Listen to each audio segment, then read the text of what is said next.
नमस्कार दोस्तों, श्रावण मास महादेव का सबसे प्रिय महीना है क्योंकि श्रावण मास में सबसे अधिक वर्षा होने के आसार रहते हैं। यह माह देवों की देव महादेव के गर्म शरीर को ठंडक प्रदान करता है। इस दौरान व्रत, दान व पूजा पाठ करना अति उत्तम माना गया है। इस महीने में तपस्या और पूजा पाठ से शिव जी जल्द ही प्रसन्न होते हैं। दोस्तों, आज की इस वीडियो में हम आपको सावन सोमवार की व्रत कथा सुनाने वाले हैं। कथा के अनुसार अमरपुर नगर में एक धनी व्यापारी रहता था और वह बहुत बड़ा शिव भक्त था, लेकिन वह बहुत दुखी रहता था क्योंकि उस व्यापारी का कोई पुत्र नहीं था। दिन रात उसे एक ही चिंता सताती रहती थी। उसकी मृत्यु के बाद उसके इतने बड़े व्यापार और धन संपत्ति को कौन संभालेगा। पुत्र पाने की इच्छा से वह व्यापारी और उसकी पत्नी प्रति सोमवार भगवान शिव की व्रत पूजा किया करता था। उनकी भक्ति देखकर एक दिन पार्वती ने भगवान शिव से कहा, हे प्राणनाथ, यह व्यापारी आपका सच्चा भक्त है।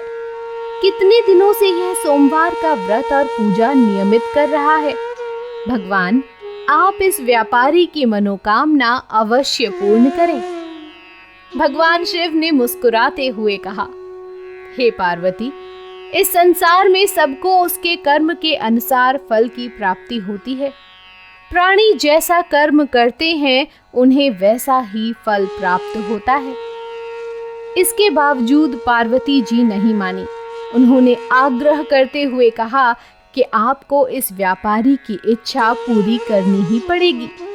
पार्वती का इतना आग्रह देखकर भगवान शिव ने कहा, तुम्हारे आग्रह पर मैं इस व्यापारी को पुत्र प्राप्ति का वरदान देता हूँ, लेकिन इसका पुत्र 16 वर्ष से अधिक जीवित नहीं रहेगा।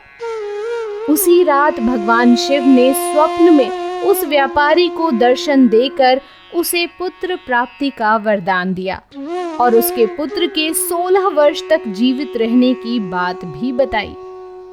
भगवान के वरदान से व्यापारी को खुशी तो हुई, लेकिन पुत्र की अल्पायु की चिंता ने उस खुशी को नष्ट कर दिया। व्यापारी पहले की तरह सोमवार का विधिवत व्रत करता रहा। कुछ महीने पश्चात उसके घर अति सुंदर पुत्र उत्पन्न हुआ। पुत्र जन्म से व्यापारी के घर में खुशियां भर गईं।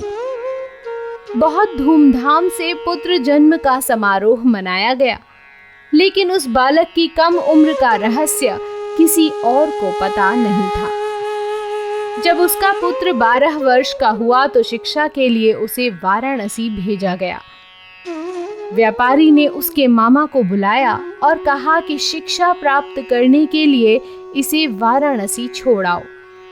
और उस व्यापारी ने उनसे कहा कि रास्ते में जहां भी रात्रि विश्राम के लिए ठहरो, वहीं यज्ञ करना और ब्राह्मणों को भोजन करवाते जाना। लंबी यात्रा के बाद वे लोग एक नगर में पहुंचे तो वहां उस नगर के राजा की कन्या का विवाह था। निश्चित समय पर बारात आ गई, लेकिन वर का पिता अपने बेटे के एक आंख से काने होने के कारण बहुत चिंतित था।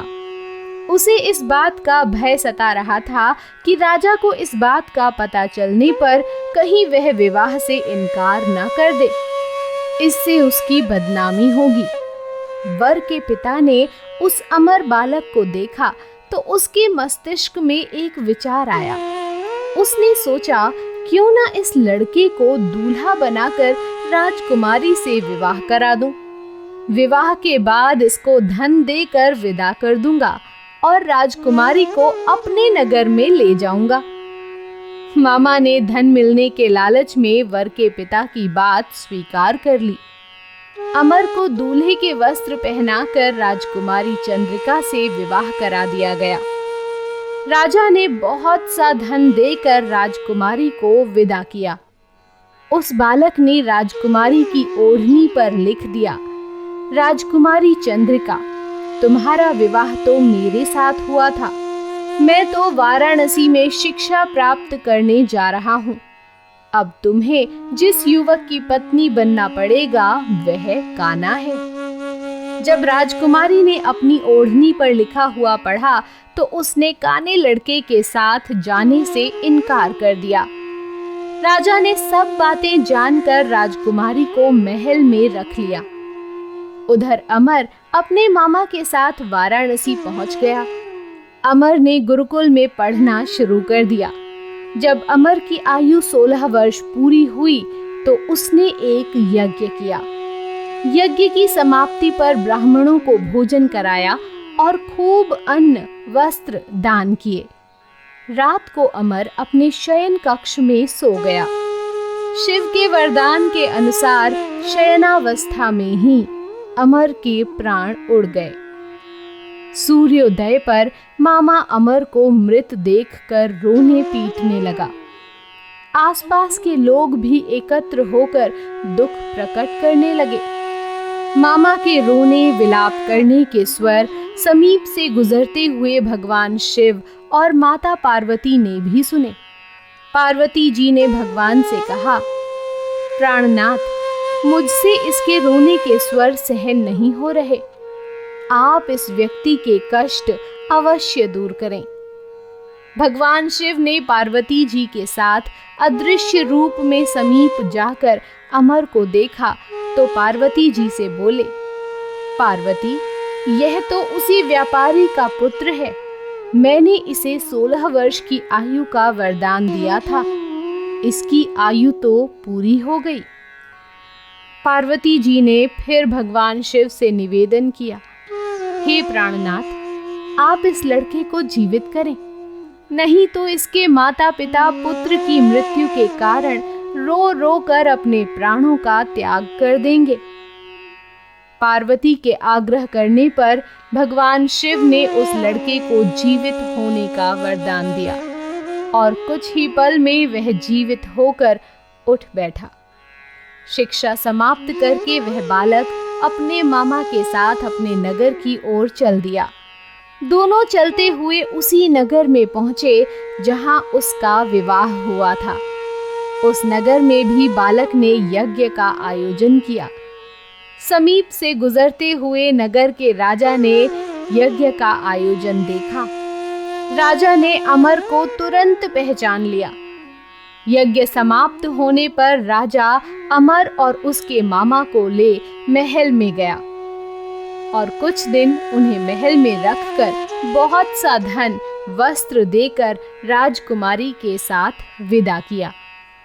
मामा ने नगर में पहुंचते ही एक दूत को भेजकर अपने आगमन की सूचना घर भेजी। अपने बेटे अमर के जीवित वापस लौटने की सूचना से व्यापारी बहुत प्रसन्न हुआ। व्यापारी अपनी पत्नी और मित्रों के साथ नगर के द्वार पर पहुंचा। अपने बेटे के विवाह का समाचार सुनकर पुत्रवधू राजकुमारी चंद्रिका को देखकर उसकी खुशी का ठिकाना न रहा। उसी रात भगवान शिव ने व्यापारी के स्वप्न में आकर कहा, हे श्रेष्ठी, मैंने तेरे सोमवार के व्रत करने और व्रत कथा सुनने से प्रसन्न होकर तेरे पुत्र को लंबी आयु प्रदान की है। कहते हैं दोस्तों कि जो कोई भी इस कथा को पढ़ता है या सुनता है, भोलेनाथ उसकी हर मनोकामना को जल्दी पूरा करते हैं। तो जिस प्रकार भोलेनाथ ने उस व्यापारी की मनोकामना पूरी की, उसी प्रकार सभी की मनोकामना पूर्ण करें। इसी मनोकामना के साथ इस वीडियो का समापन करते हैं।